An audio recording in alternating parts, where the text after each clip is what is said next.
Aided school അധ്യാപകരുടെ നിയമന മേഖലയിൽ വലിയ ഒരു വിവാദം കത്തിപ്പടർന്നു നിൽക്കുകയാണ്. വിവാദം മറ്റൊന്നുമല്ല, കേരള സർക്കാർ കൊണ്ടുവന്നിട്ടുള്ള ഒരു നയം, ഒരു നിയമം.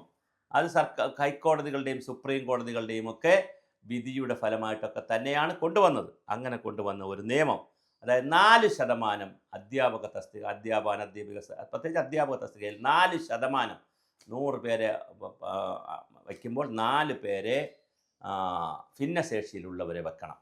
അത് പിന്നെ യോഗ്യത ഉണ്ടെങ്കിൽ, അല്ലാതെ ഭിന്നശേഷിയുള്ള ആരെങ്കിലും അധ്യാപകരായിട്ട് വെക്കാൻ പറ്റത്തില്ല. ഭിന്നശേഷിയിൽ അധ്യാപക യോഗ്യത നേടിയവരുണ്ടെങ്കിൽ അവരെ 4% വെക്കണം.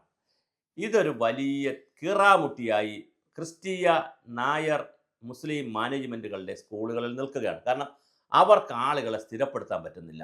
ഈ 4% ആളുകളെ പോസ്റ്റ് ഒഴിച്ചിട്ടണം എന്ന് പറഞ്ഞാൽ പോരാ, അത് ഒഴിച്ചിട്ടിട്ടേ ബാക്കി നിയമനം നടത്താവൂ, അല്ലെങ്കിൽ അത് നടത്തിയിട്ടേ ബാക്കി നിയമനം നടത്താവൂ എന്നുള്ളൊരു നിയമം വന്നാൽ 4% ഒഴിച്ചിടണമെന്ന് പറഞ്ഞാൽ പിന്നെ മനസ്സിലാവും. പക്ഷേ അത് നടത്തിയിട്ടേ ബാക്കിയുള്ളവർക്ക് കൊടുക്കാൻ പറ്റുള്ളൂ എന്നൊക്കെ ഉള്ള ഒരു വക്രീകരിച്ച ചില സമീപനങ്ങളൊക്കെ വന്നപ്പോൾ ഇതിനെതിരെ നായർ സർവീസ് സൊസൈറ്റി സുപ്രീം കോടതി പോവുകയും അവർ ഒരു വിധി സമ്പാദിക്കുകയും ചെയ്തു. സുപ്രീം കോടതിയിൽ നായർ സമുദായത്തിൻ്റെ കോർപ്പറേറ്റ് സ്ഥാപനങ്ങൾ പറഞ്ഞത്, അവർക്ക് വേണ്ടി പോയ വക്കീൽ പറഞ്ഞത്, നമ്മളിത് നടപ്പിലാക്കിക്കൊള്ളാം ഞങ്ങൾക്ക്. അപ്പോൾ സുപ്രീം കോടതി പറഞ്ഞു, സമാന സ്വഭാവത്തിൽ ഉള്ള സൊസൈറ്റികൾ നടത്തുന്ന സ്കൂളുകളിൽ ഇതെല്ലാം ചെയ്യുമെന്ന് ഉറപ്പുവരുത്തിക്കൊണ്ട് അവർക്കും ഇതൊക്കെ ചെയ്യാവുന്നതാണെന്ന് പറഞ്ഞു. ഇതിൻ്റെ ചുവട് പിടിച്ചാണ് ക്രിസ്തീയ മാനേജ്മെൻറ്റ് ഈ NSSൻ്റെ ചുവട് പിടിച്ച് ഞങ്ങളും ഇത് നടപ്പിലാക്കാം എന്ന് പറഞ്ഞു. ആ ഇടയ്ക്കാണ് മന്ത്രി ശിവൻകുട്ടിയുടെ ഒരു പ്രസ്താവന വരികയും മന്ത്രി ശിവൻകുട്ടിയുടെ പ്രസ്താവനയെ ചോദ്യം ചെയ്തുകൊണ്ട് കേരള അസംബ്ലിയിൽ കടുത്തുരുത്തി MLA, കേരള കോൺഗ്രസിൻ്റെ മുൻ മന്ത്രിയും സീനിയർ നേതാവായിട്ടുള്ള മോൻസ് ജോസഫ് അവർ ഉപക്ഷേപം കൊണ്ടുവരികയും പ്രമേയമായിട്ട് അവതരിപ്പിക്കുകയും വലിയ ചർച്ച നടക്കുകയും ചെയ്തിട്ട് അസംബ്ലിയിൽ ശിവൻകുട്ടി പറഞ്ഞു എന്ന് പറയുന്ന, മന്ത്രി ശിവൻകുട്ടി പറയുന്നു എന്ന് പറയുന്ന പ്രസ്താവന ക്രിസ്തീയ മാനേജ്മെൻറ്റ് ഇതൊന്നും നടപ്പിലാക്കുന്നില്ല എന്നുള്ളൊരു ലൈനിൽ അദ്ദേഹത്തിൻ്റെ വർത്തമാനം വന്നു എന്നാണ് പറയുന്നത്. ഇതിനെതിരെ ക്രിസ്തീയ പിതാക്കന്മാർ തന്നെ, അഭിവന്ദ്യ പിതാക്കന്മാർ രംഗത്ത് വന്നു. വലിയ ചർച്ചയാണ് ഇതിൽ നടക്കുന്നത്. അപ്പോൾ ആ ശിവൻകുട്ടി മന്ത്രി പറയുന്നത്, അങ്ങനെ പിതാക്കന്മാരുമായിട്ട് കേരള കോൺഗ്രസ് പാർട്ടിക്ക് മാത്രമല്ല കമ്മ്യൂണിസ്റ്റ് പാർട്ടികൾക്കും ശിവൻകുട്ടി എന്ന വ്യക്തിക്കും വ്യക്തിപരമായി തന്നെ പരിചയവും സ്വാധീനവും ഒക്കെ ഉണ്ട്. അതുകൊണ്ട് അങ്ങനെ ജാതിക്കാരോ മതക്കാരോ കളിക്കേണ്ട കാര്യമില്ല എന്നുള്ള ചർച്ചകൾ നടക്കുന്നു.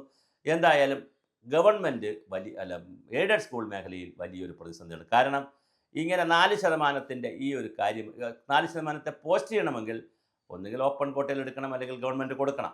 പക്ഷെ അങ്ങനെ കൊടുക്കുന്നതിൻ്റെ ആളുകളുടെ എണ്ണക്കുറവുള്ളത് കൊണ്ട് തന്നെ അത് പോസ്റ്റിംഗ് നടക്കാത്തത് കൊണ്ട് ബാക്കിയുള്ള അധ്യാപകർ ദിവസവേതനത്തിനാണ് അവിടെ പ്രവർത്തിക്കുന്നത്.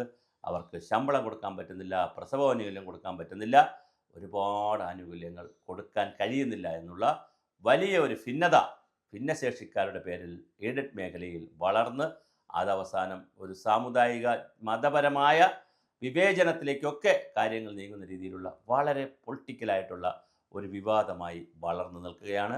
ഇനി ക്രിസ്തീയ മാനേജ്മെൻറ്റിനോടും അതുപോലെ മറ്റ് മാനേജ്മെൻറ്റുകൾ, NSS ഒഴിച്ചുള്ള മറ്റ് മാനേജ്മെൻറ്റുകളോടും ഗവൺമെൻറ് ചർച്ച നടത്തുമോ, അതോ അവരെ മന്ത്രിയെ കാണാൻ വരുമോ?